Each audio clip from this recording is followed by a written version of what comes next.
every athlete, every person, every human being has an opportunity. Some opportunities don't come when you want them. But if you're prepared, good opportunities can happen. Always be ready, because you never know when your number is going to get called. I'm not coming back. Emiy Apparel. Encourage me. I'm young. Calvin T. Mann, leading Emiy, served over 20,000 youth through speaking, coaching, and mentoring. He has inspired us for years. Welcome to Emiy TV Podcast with your host, Calvin T. Mann, the Encourager. All right. Today is a day. Happy anniversary, baby. Thank you. So today, right, like we do every month at this time. Excuse me, my nose is itching with the. How's everybody doing? How you doing, Heather? I'm doing great today. How you doing, Miss Mo? I'm good. Excuse me. So, of course, with the weather changes, and so the sinuses, they're not out of control. So today I'll be good. Today we're going to get right into this conversation about relationships, right? And is love making better than sex? And what those things mean, and because we need to understand the part of relationships and how to build them to last. And there's a lot of internet noise. Some good, some wise, some great. And then there's a lot of just, I'm on here to make a lot of noise just to make money. And, looking at the state that the culture is in, and I'm talking specifically to the black culture today. Looking at the state that what we're in, we need more marriages. We need more healthy relationships. We need to get out of the space of all these other little pockets where we hate somebody or we mad at somebody, then we do things that you can't get back. You're making these decisions, right? Off of the being hurt and trauma, because you learned how to act this way from television shows and videos and things like that. But in the true essence of a relationship is work and is an understanding. I'm thinking about my grandparents, as we talked in before, your parents, marking 50 years of being married, right? It's ups and downs. But for the culture, we need more marriages. The culture is suffering. And we need to understand that relationships is a big part of that. And because of these relationships, we seem to think that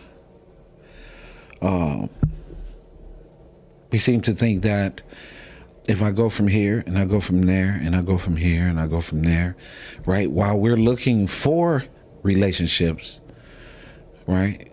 The culture is taking the hit. The children are taking the hit. And the system is just sitting there. We've made a lot of people rich. For sure. Off of our brokenness. For sure. And our participation in failed relationships. I got an agenda. She has an agenda. But we don't have the right agenda. At all. You're looking at it from the standpoint of a child being born today. You're looking at it from the standpoint of how that child is educated. What are we educating our children in? Brokenness. Argue. Fight. So our children, 5 to 11, are talking about taking their life. The trauma is already there. We're talking about abandoning the womb. The child is in the womb, and we've already abandoned the relationship. We talk about all these things on a small scale about what relationships really are. At the same time, we are literally feeding other people's 401k, their bank accounts, their legacy. So essentially, they're literally eating off your demise, and they don't want to change that. And when I mean they, I mean this system. This system. Who's poorly educating your children? This system. This is not a knock on, this is, we got to say, the culture. We too dope to be going out like that. When you see us, people see us together, they just go to smiling. When they see us walk in together, they automatically smile because they understand it's something different with these two when they come in. When we showed up yesterday, brother-in-law was just going. Man, y'all incredible. And I'm like, okay, But the truth of the matter is, we can get here a lot faster. We can save the culture. And today, again, we're going to talk about relationships and love making and all those things, because love making is a process, and we are making love. Money does not have more value. We've put money over the value of family. Right? And we're discussing 50-50, and we're discussing whose money, who's conducting the money. And we're discussing who cheats more, the man or a woman. Maury Povich says you're not the father. So we're having these conversations today. It's about relationships and love. So I'd really like to get right to this. Heather, I know you got something. You know what I mean? And this is your area as you talk to women about loving themselves better. What is one of those first ingredients that go into women loving themselves better? Because they hold a huge key to the collaboration of legacy. For sure. Yes, of course. I'm excited. I'm happy to have this conversation. But as I do, I want to frame it. Calvin, you did a good job in framing it too. I want to just frame it from a lens of the principles of love and the acceptable culture around those principles. And so as we look at what we believe is important and what we believe is love, there and I am a witness and also a participant in this process. So as we were coming up, and so we came up, I grew up I was born in the late 60s, growing up in the 70s and 80s. A lot of what was produced for me and what I loved was romance and all the different things that were connected to romance. So if you were like I would sit with my mom in the morning. So in the afternoon, it was soap operas. In the morning, it was love stories and movies like that. And so we had a lot of, I used to watch with my mom, Rita Bell. I don't know if anybody is out there in the listening world. Rita Bell was one of those shows that in the morning showed all of the romantic movies. Sophia Loren movies. They show some black romance novels like A Warm December. That was one of my favorite. It is still to this day one of my favorite stories because it brings up the topic of sickle cell, and you really don't hear a lot around sickle cell and the other side of that experience that so many people have in our community.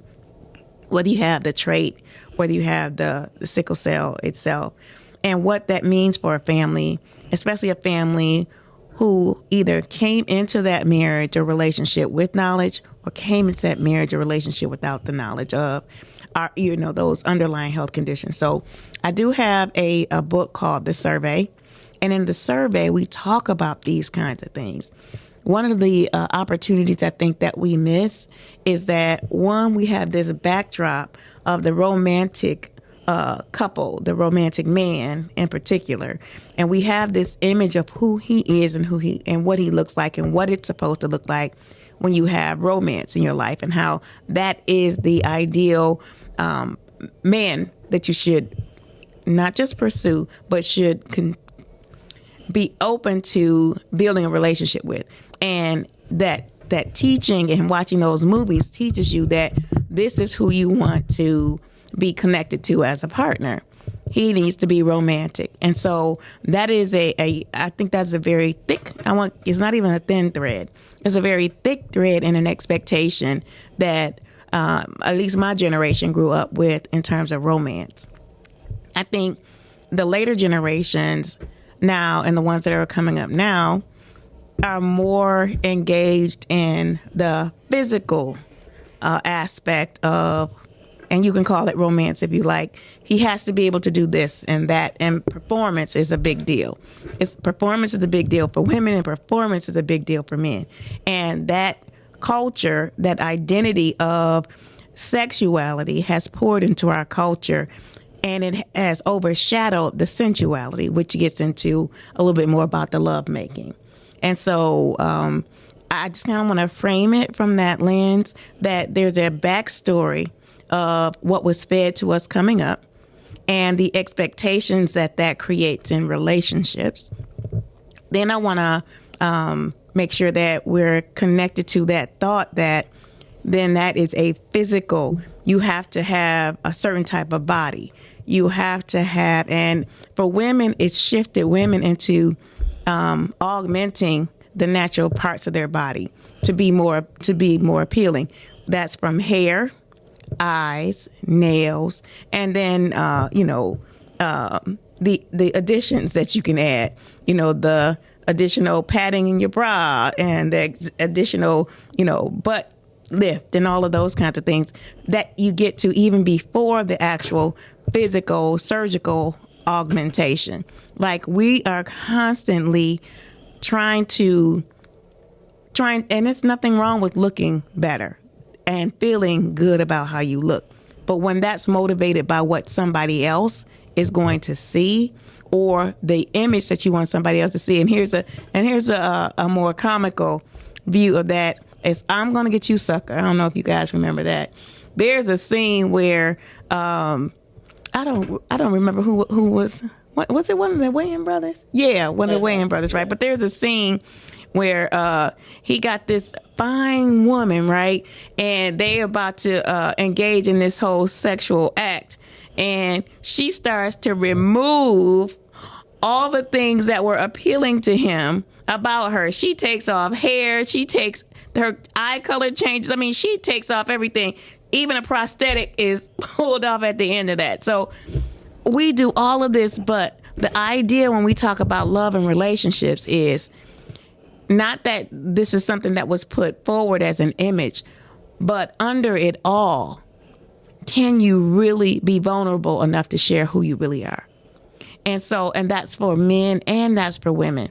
So under all the things that we think are visually desirable, which is and can be deceiving, easily deceiving, that once all of those things are done, and once we have peeled back all the layers of those things, who really exists underneath that? And do you know who that really is?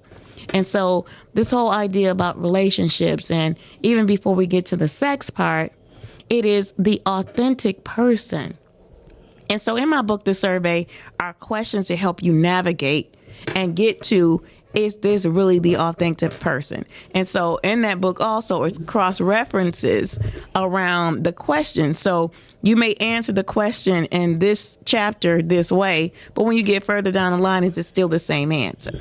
It may be the question rephrased and put in a situational response. But now, is that the person? So one of our challenges, I think, early in relationships is one, being that authentic person and knowing who you are as that authentic person, and underneath the makeup and underneath the hair and underneath the body shapers and underneath all of these things, who are you really, and do you really know? Or are you really pretending to be someone or something that is not authentic? And so uncovering that initially in a relationship, I think, is really important. And understanding the boundaries. Now, there are things, there are enhancements that you just want to add a little flavor to who you are, but it should be who you are. Because when it's not who you are, then that's manipulation, and that's misleading. If it's not really who you are, right? And so I think that's a conversation to be had when you talk about relationships. So, in understanding that,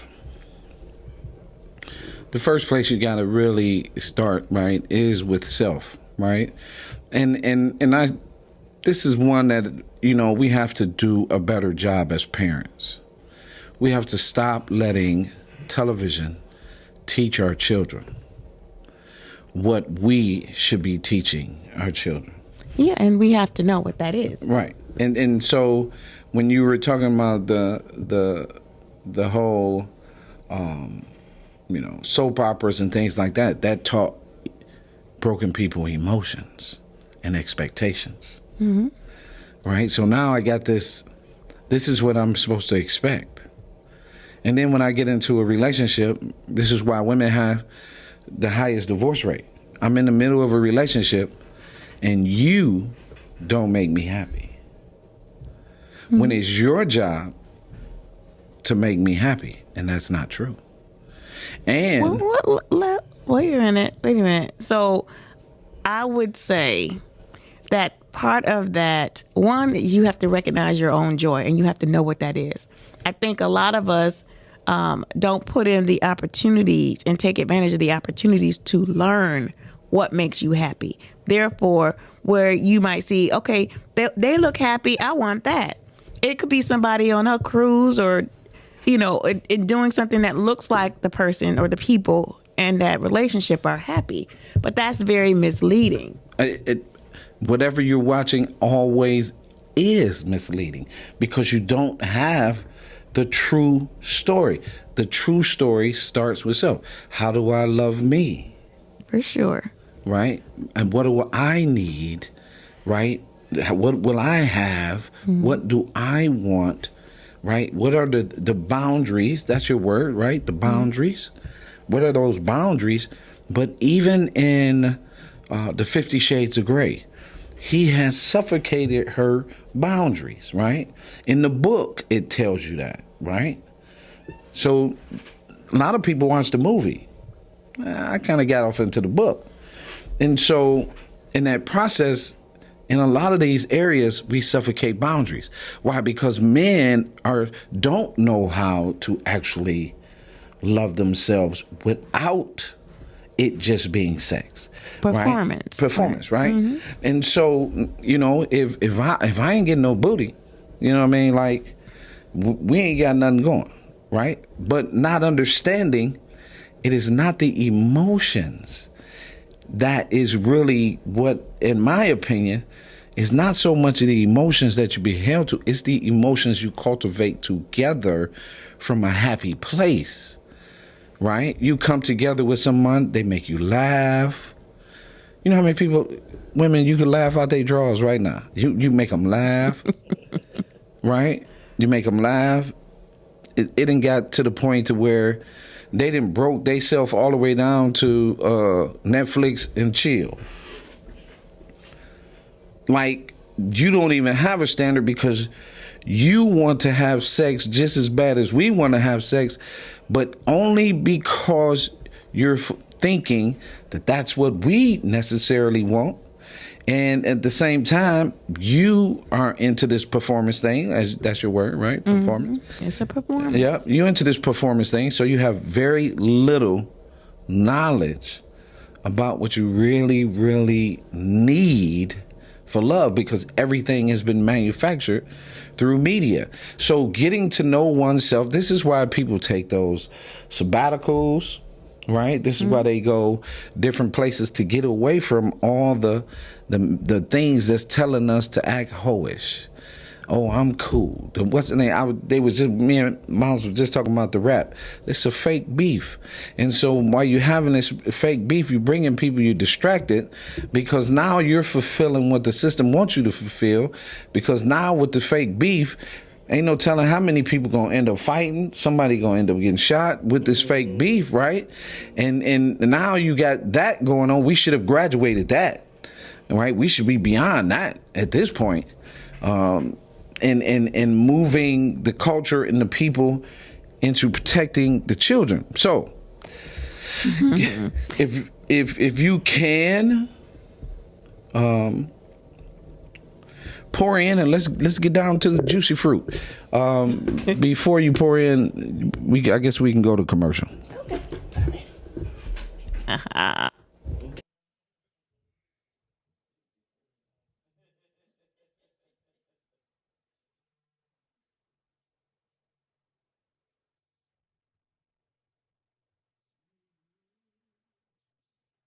Are you an indie podcast or content creator looking to reach a wider audience?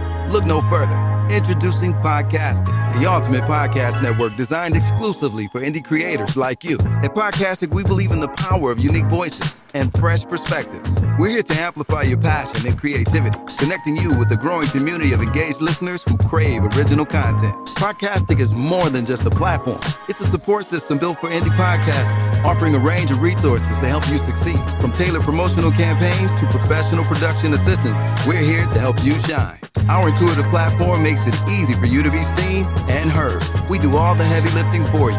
You just show up and create. Plus, with our advanced analytics, you'll gain valuable insights into your audience's preferences, allowing you to refine your content and grow your fan base. Ignite your passion, expand your reach, and thrive with podcasting. Visit our website at www.podcasticlife.com to get started. Podcasting, the home for indie podcasts and content creators.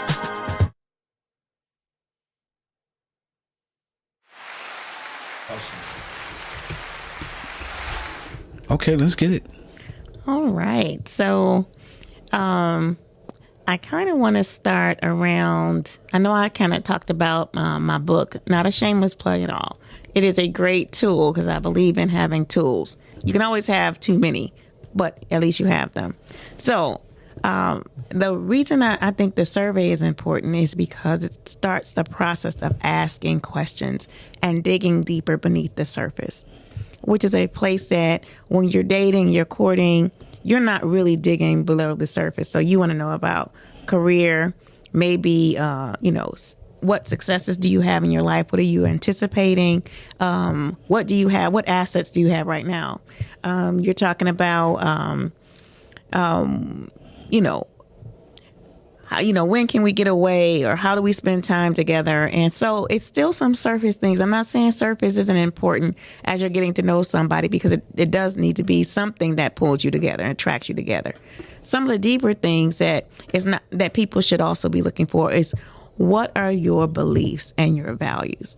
What is fueling those beliefs and those values is another important indicator, because if there's nothing fueling your value, and I'm not talking about just going to church. I mean, there's a misnomer in that statement in of itself. The value of you going to church is not the real value. The value of you building relationships and creating values in your life and making positive life changes for you is what the value is in going to church, because those are places where you can have the opportunity to learn, to fellowship, to see long-term marriages, to see wisdom in action, to get some of those nuggets and jewels that hopefully that the church that you're attending is offering you. And if the church that you're attending is a family-oriented church, then they're going to be offering some additional resources for families. How do we look at even just biblical principles? It does matter. It does matter about the principles that you're following for your family. And what you believe in terms of pulling those things together and building with someone who has those things in common. Yeah, that sounds good. But we always We want to, after a certain age, I think after 45, we want to test drive. Like, because you're not pulling up to a brand new Benz. You're pulling up to a used vehicle. Both vehicles are used. So after a certain age, you got to, you know what I mean? We got to test drive that boy, right? Because then, early on, a lot of those things are important. I agree with you, right? A lot of those things are important in conversation. I 100% agree with you, right? But men, when we get to after a certain point, a certain age, men and women, because that's just the way it is. Older women, hey, I want to test drive this vehicle and see, is it worth it? See, that part of it's worth it, right? But then that's just, again, that's surface, because that's just sex. Now you get to a certain point in that making love piece. Now you using a lot of energy, right? And that, to me, is where I believe a lot of people don't understand. It was a sister that was on yesterday, and we say this all the time, even us in the collective. When you come together, right, and you with that person, and you're being intimate with that person, that energy should be going toward what you're building. But a lot of people is performance. Man, I beat the brakes off of him. Oh man, I had him going so crazy. He was outside in the bushes with binoculars on. You know what I mean? Like, we've taken the unnecessary steps and power to even be more destructive with our bodies and our mind, instead of using that brilliance, right, of manifesting more healthy relationships. Monique, you said your anniversary is coming up. Yes. And this is It'll be year 26. So 26 years. Mm-hmm. Right? Bang, bang, bang. 26 years, right? And understanding that they understand who they are 26 years. Once they get to a whole nother level, and that's what I was saying. That's why I was putting the age right there, because some of the information, also I'm cheating, because some of the information I got from Mana about seniors, right, having more sex than the young people, right, and it not being, there's not conversations at the table, they in there going at it, right, and understand, because a lot of them have come out of long-term relationships, and they're so used to that process. Here's another thing that I learned, right? Because it's important that a man's sperm actually goes to a woman's brain. Oh, yeah, I got you. You see that? Yeah, the visual of that got me. The new information. The sperm just don't travel.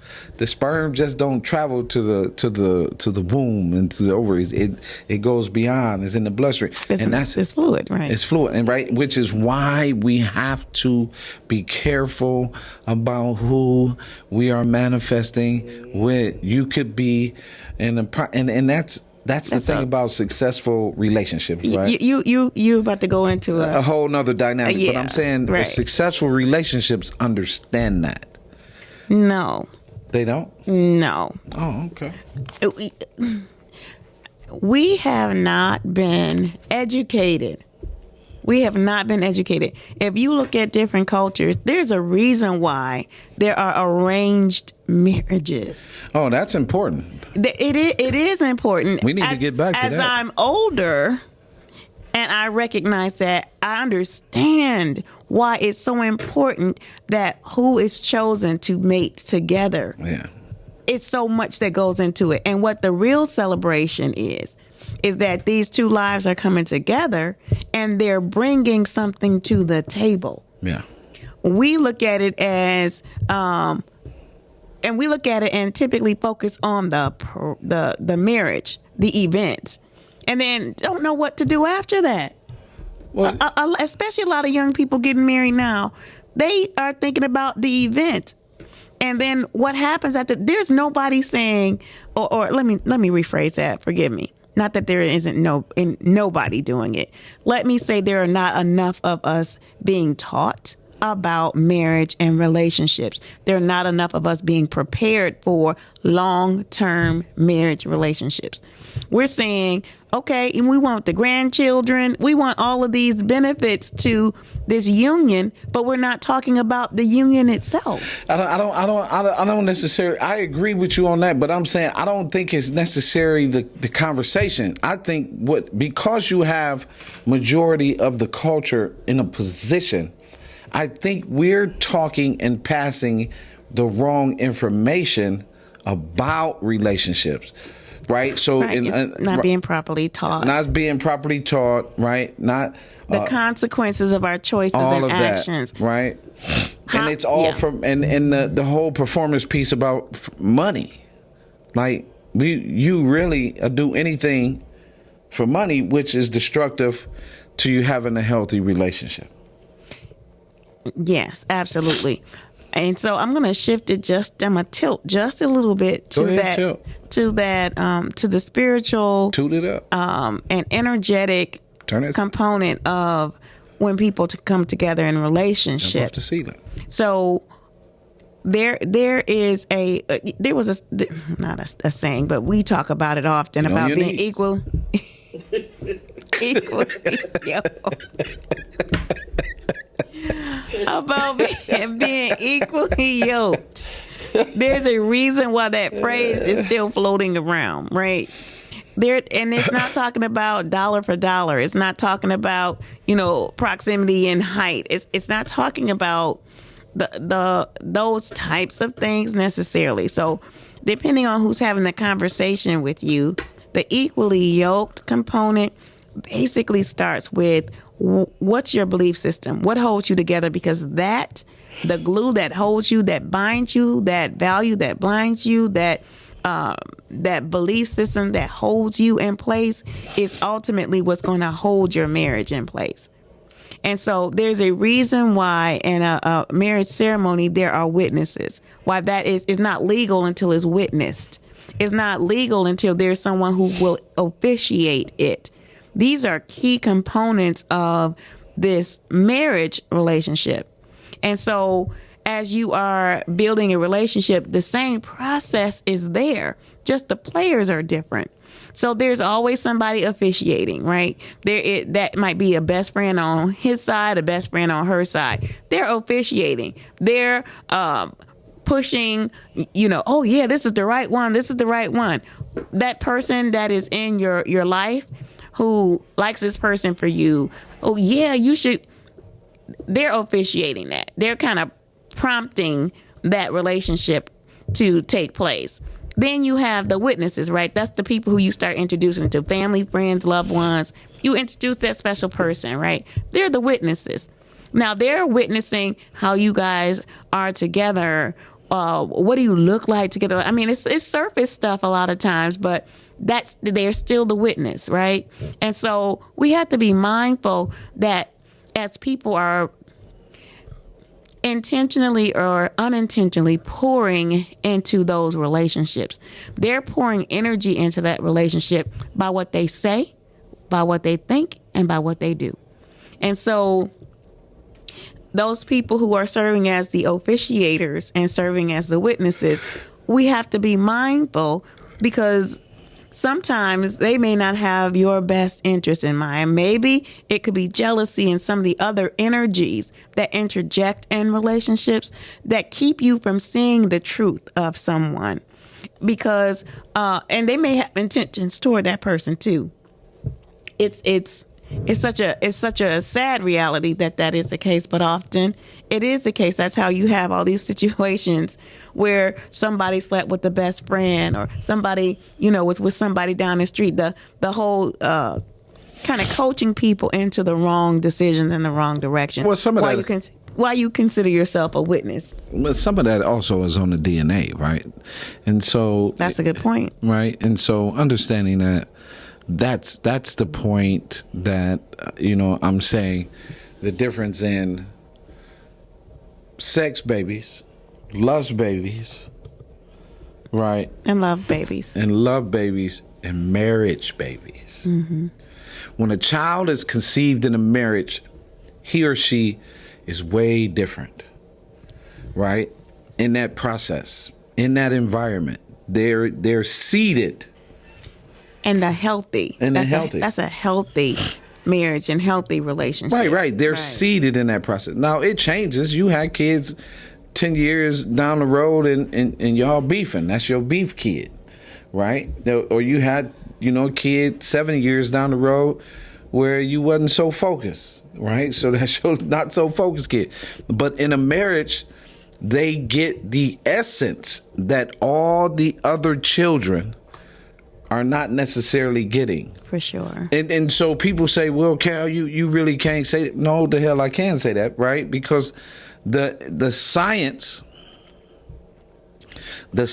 behind it is real. To come together and have a child with someone you love, and you make love to have the child, right? That's different than somebody you call Netflix and chill. Y'all done got blow. We done had a cup of wine, and then we go ahead and we be a little irresponsible and unprotected sex, and the seed comes in there, and it's got all that action that you was on in that child. So we have to really get to a place again, which is like I think that's what we do with the fourth week. This is what we do: relationships, love, right? Because this is not going to be enough, and I think that we have to paint the narrative while understanding that relationships is financial too, right? Understanding that majority of the marriages end because of money. There is an economy of relationships. There is an economy of legacy in children. There is an economy that circulates around that.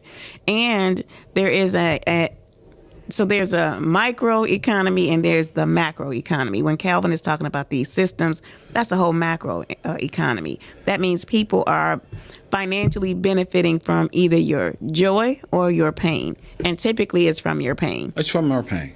And so that is going through the court system. That's from your pain. Having to go to therapy and get mental health services because of the reaction of something negative that happened in your relationship. Not saying that getting help is negative. What I'm saying is that there is an industry that feeds off of our brokenness. And so on so many levels, the medications that support the brokenness, the attorneys, the court system, the judges, all of these places and spaces, that energy is a receptive. It is an energy vampire. Those are things that are pulling that good energy, and that's the energy and the currency. So currency could be money, currency could be joy, currency could be all of these different things. So what's pulling your currency? This is a self-check, and I think this is a good time to take that self-check.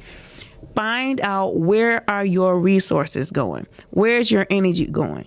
If you're feeling tired all the time, what is pulling that energy from you? Is it, and do you know, and do you recognize your joy? Calvin uses the term happiness, and I think happiness is fleeting. Happiness is moment by moment, but joy is eternal. You could repeat that same joy over and over again, and it doesn't have to be connected to anybody other than you. The system is taking, this is why you see an uptick of doulas, where we need more doulas, because the system was taking the sack. Oh yeah, they want that. So the system was taking and the sack. making money from that, right? From the placenta, yes. From the placenta, right? So then the system was eating off of abortion. Still, right? Because they take the stem cells, they take the body parts, right, and they make it into things. So while you don't have that information, and when you're going into procreating, it puts the child in harm's way, because you think, or you've been taught, or we've been, the babies are in trouble from the poor parenting, from the rooter to the tutor. That's what's happening. So when we are looking, this conversation is such an important one when it comes to relationships. Because if I can love my sister better, if my sister could love herself better, right? If we could really get away from feeding the other systems, right? Now there's more within your hand, right? You don't have to take off 2-3 days because you had to go have an abortion. You don't have to. The system is eating. This is a story, is a crazy story. I really don't want to tell it because it's real negative, right? But the system most definitely has been eating off of our relationships, traumas, design, the whole way. From prisons, right, to hospitals, right? Do you think that black girl is the only one with that gene? No. We are, as a culture, we are not saving the culture. We have been taught to attack the culture, and we use the relationships to help minimize and destroy the culture for the access to money, because we believe that the money is more valuable than the culture. And so when we get money in relationships, what are we doing, right? And this, I watched my brother been married 40 years. My oldest brother was married 40 years. He dropped out of high school to take care of my brothers. He was the oldest when my parents divorced. So he dropped out, got a bunch of bad habits, right? But he found somebody he wanted to spend the rest of his life with. Hey, get this, at a club. Right? And so in the process, she came from a marriage of 50 some years. Right? Now 60. Her parents still alive and going. Blessings. Right? So they got into this relationship. They got 40 in. They've had ups and downs, but divorce was never on the table. Right? What was the one thing that demand? What we always want? We always want to do it. I just want to make sure you don't mess with that, right? That's from a limited mindset, right? Because it's so much more that she brings to us. A woman brings to a man so much more than that. Because we have a single mindset radar the whole night, we think that is the only thing. And this is what puts you outside the home versus what puts you in the home is the skill set that she brings to the table. As we were talking about the little boys, this is what at the speech on Thursday when I was talking to the men and the women. So it's men and women at this fatherhood conference. As little boys, a man grows up as a little boy. What you tell your children? You can do anything. You're so smart. I'm so proud of you, right? And then he goes out into this world trying to find somebody that would say the same thing. And the only person with that skill set is going to be a wife. She has to have that skill set to be able to recognize when you're down. Can you be trusted? Are you listening? We can do this. She has to be motivating. And it's the same for him. But we seem to think that that's not the case. We think the only thing, and this is such a crazy thing because now you're in the middle of this relationship and y'all not really talking. So you're not really having a conversation. And so what happened? Because y'all out here with some crazy stuff, talking about the job, wife, and all that crazy crap, right? Mm-hmm. So what happens? You outside of your home. And I tell men all the time, you want destruction? Go outside your home. And go outside your home, you mean? Have sex outside of your marriage. Have relationships with them. Right. Okay. You know what I mean? Right. Now, again, there are some people out there who are in these poly relationships and things like that. I get it. That's your process. But long as you stay in that process, it's when you go outside of the commitment. Right. That breaks. It's almost like it's a tear down of like this spiritual wall, tear. a spiritual tear. It is exactly a spiritual tear. It's a spiritual tear, right? And so and that's just one area. But to really get to, understanding that love making is touch, it's words, it's conversation, it's knowledge. It's knowledge. But I'm telling you, men, and it's knowledge of the other. Here's something I'm telling you that women have these are two things that women fail with men, and I'm going to make it simple. Touch and prayer. Touch and prayer. You got to be a motivator with your man. You're not a motivator with your man, you just there. You got to be a motivator with your man. It's too tough out here for him. He under siege. We could walk out the door and fall in a pair of drawers. So you got to make sure that it's your drawers he falling in. You got to. But I'm saying, and that's the same for her. You know what I mean? That's the same for her. She can walk out here and do the same thing. But it is an issue that we have to be very, very conscious of. So your motivational skill set as a wife is important. You got to be able to hold us. Well, when we was at that black thing, and y'all turned to me and was like, hold on, be at with the black hungry guy, right? And y'all like, because of some of the things they were saying, they know me, so they turn around like, hey, like, hold on. And then when he said something, they was like, okay, go ahead. That is a wife's skill set. You got to have that, right? Because you got to know who you're dealing with in order to, because he's going to respond a certain way in his journey. So, and just let me, we've talked about this before, but I think it's important to recognize that, and just like in raising children, men and women raise children differently. How we do it is different by design. It is to make sure that that child is completely covered. Grandparents' role in that is completely different than parents' role. That's why they're pod people when you become a grandparent. Their role as a grandparent is different from their role as a parent. And that's one of the challenges that a lot of us are facing, because we have grandparents serving as parents and not in the role of grandparents, because the parents haven't had maybe the necessary tools that they need to help raise that child as a parent. But, okay, so that's just a sidebar. I do want to talk about just two more things, because I know we're running out of time. As it relates to lovemaking. Yeah, come on. One of the tools, so I do a class called The Sensual Arts of the Goddess. And it is a very extensive class, and some of you who may be listening know exactly what I'm talking about, because it's not the kind of thing that you can talk about outside of that class. But one of the things I think we miss is even understanding our own bodies, our own sensuality. And so there are different types of arousal, for example.